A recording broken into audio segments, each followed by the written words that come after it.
Hey, what is going on, everybody? Welcome back to my latest video. And as I promised at the end of my previous video, this one I am going to speak about my strategy, my approach to how I try to draft my kickers ahead of the football season. I'm not afraid to drop my kicker for a better situation, which I do definitely suggest to monitor the kickers and see which ones are on the waivers that you could possibly pick up and give you big weeks here and there. I don't like to depend on my kickers to win me matchups, but you get those games occasionally, when your kicker kicks those 4 to 5 field goals and they're the big difference maker and you winning that week's matchup.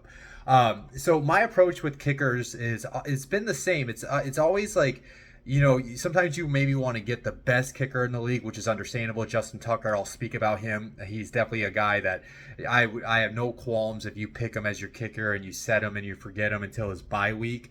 But when I look at the stats and how I've always approached it, is I usually try to draft a kicker that he's got to be good, right? First of all, and secondly, I like to have a kicker that's tied to a good but not a great offense. And what I mean by that is I want to have a kicker tied to an offense that's going to get the yards. They're going to be getting into scoring position, but maybe it's a young offense that's going to struggle in the red zone. Maybe they don't have a really good rushing attack to pound the ball into the end zone, so they end up finding themselves having to settle for field goals more times than not. And when you look at the last 3 years, as far as the who's finished as the top 10 kickers per Fantasy Pros, going back to 2021, the number one kicker was Daniel Carlson for the Raiders. That team had the 16th highest points per game average, and he ended up being the number one kicker. Now, when you look at the top 10 as a whole, for 2021, 0 out of the 10 kickers that finished in the top 10 were tied to a top 5 point per game offense. Now, 6 of the 10 kickers were tied to a top 10 point per game offense, and 4 of the 10 kickers were tied to an offense's points per game average that was between the 11th to the 19th ranked teams in the NFL. Then you look at the 2022 season, the number one kicker was Justin Tucker. That year, the Ravens had the 18th points per game average. So they were actually in the bottom half of the league of points per game scored. And then when you look at the whole, 2 out of the 10 kickers that finished in the top 10 in 2022 were in the top 5 points per game. 4 out of the 10 kickers' offenses finished in the top 10 overall, and then 6 out of the 10 kickers that finished in the top 10 were in the offenses that had their points per game average that finished anywhere between 11 to 19. So that's what I'm kind of getting at. I like that range. If I could try to get my kicker that's like in the like 5 through 15 range, in my opinion, would be my ideal. Now, I will say this: last season was pretty interesting. The number one kicker was Brandon Aubrey for the Cowboys, and the Cowboys had the highest point per game average last year at 29.9 points per game.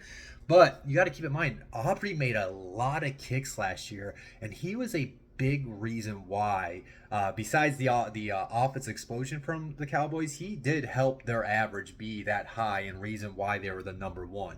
Now, looking at last year was pretty interesting, but 2 out of the 10 kickers that finished in the top 10 last season were tied to a top 5 point per game offense. Now, 6 out of the 10 offenses. Six out of the 10 kickers were tied to a top 10 point per game offense, and then 4 out of the 10 kickers last season were tied to an offense that were in that 11 to 19 point per game average. Now, when you combine these as a whole, when you do it all together, combine all top 10 finishes from the previous 3 seasons, 4 out of those 30 top 10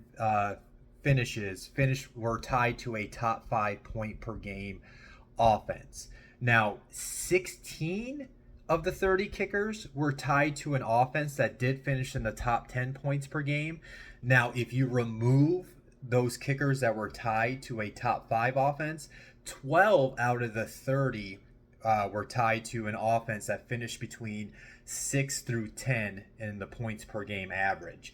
And then when you look at the rest, 14 out of the 30 top 10 finishes over the last 3 years were tied to an offense that finished between 11 to 19. So yeah, that's kind of been my approach. Now, kickers I'm looking at to draft this year, I am definitely looking at Brandon Aubrey because of the success he had last year. Like I mentioned, he was a big reason why the Cowboys had that 29.9 points per game. But also, too, what I like about this is I still expect the Cowboys to move the ball, but their running back situation is pretty interesting. They brought back Ezekiel Elliott and they have Rico Dowdle. I really don't trust them to pound the rock to get into the end zone. So I can see the Cowboys once again having drives this season where they're going to have to settle for field goals. Now, you obviously, Justin Tucker is a name that's always going to be a name that you want to draft. He actually finished in the top 5 for kickers in each of the last 3 seasons.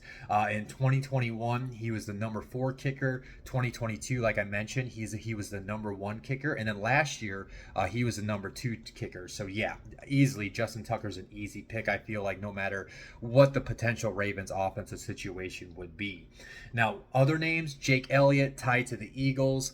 That could be a top 5 offense, but we saw them have their struggles last year. But with how many weapons they have in that offense, I expect them to be in scoring position quite a bit. Same thing, Harrison Butker tied to the Chiefs. Obviously, the last year they weren't able to get in the end zone as often as they wanted to. They did improve their receiving corps, but you do bet that Patrick Mahomes is going to have them in scoring position. Tyler Bass for the Bills. I really like him this year because this Bills offense is revamped. You're going to probably more than likely see growing pains from the Buffalo offense in the first at least half of the year.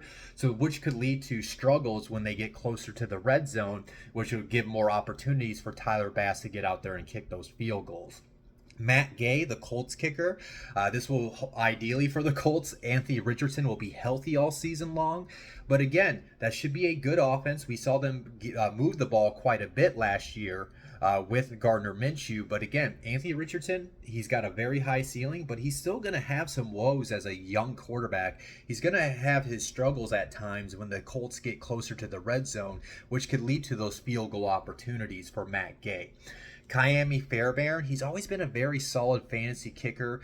He's with the Houston Texans. Now, you do look at the Houston Texans like, man, that could be a top 5 offense. I don't know if I want to draft their kicker because I could see them, scoring touchdowns every game where all you get is like 3 or 4 points from Fairbairn because he didn't have the opportunities to settle for field goals.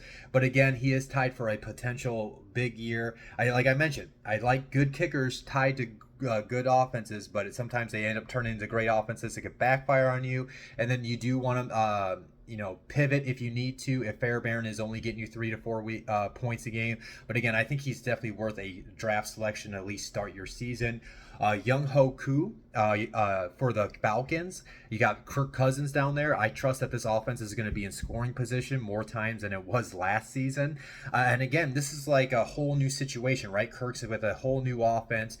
This could have growing pains for their offense within the first half of the year, which at the beginning of the season could give great value to Koo as a kicker because the Falcons are, getting those struggles when they get to the red zone and having to settle for the field goals. Cairo Santos is a one to watch, the Bears kicker. He was actually the number 3 kicker last year, and he's going to be tied to a rookie quarterback. Now, that offense, I think, is going to be even better. It should be way better than it was last year, right? So again, though, it's tied to like I mentioned with Anthony Richardson, it's tied to a young quarterback. Those young quarterbacks obviously will have growing pains, especially when everything gets tighter for them closer to the red zone, which could give those opportunities for Cairo to kick those field goals. Evan McPherson tied with the Bengals.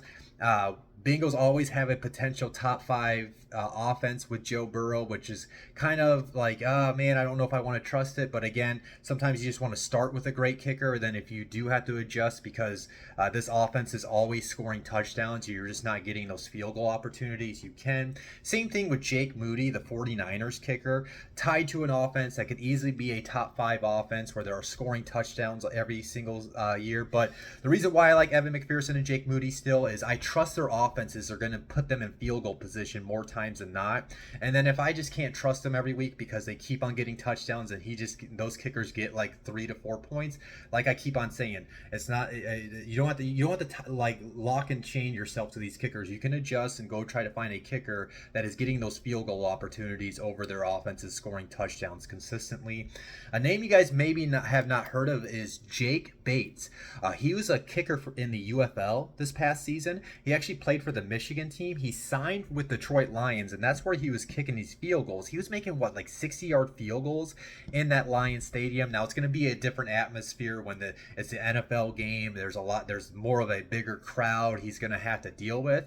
But he's very comfortable kicking in that dome up there in Detroit, and he was going to be in a kicker competition, but Michael Bagley tore his hamstring, or he tore something. He's done for the season. So basically, this is Jake Bates's kicking job, and he was, like I mentioned, he was kicking 60-yard field goals in the UFL in that same stadium. So that gives them a very easy, not easy, but a shorter field to get into scoring position, because they had to settle for field goals. They got this guy that was already making 60-yard field goals in their stadium, which I wouldn't mind taking a chance on him and see if that could play out in my favor this season. So yeah, that is my approach to kickers. I do this every year for you guys liked it last year, so I wanted to bring it back this season. As always, if you guys enjoyed the video, hit the like button, hit subscribe. Make sure you follow me on all my social media platforms. I'm on YouTube, Twitter, TikTok, Instagram, you name it. I have a link tree on my Twitter page if you want to go click on there and go follow me on my social media platforms. As I've been warning people over this past month, this will be my last video for at least a week and a half or so, just depending on when I have time. I am going to a friend's wedding this week, and I'm going to be visiting family, so I won't have time to get another video before I leave for the week, and then I will be back the next week. And it's just all depending on the timing of when I get back. But when I do get back on the videos, you guys are going to get my ranking / tier list for the quarterback, running back, wide receiver, and the tight end position ahead of these drafts. But if you guys do have any questions in the meantime, feel free to get into a DM or get into my comments, and I'll try to get back to you as soon as I can. You guys enjoy this video. Enjoy your weekend, your week, your night, your day, whenever you're watching this. Peace out. I'll talk to you soon.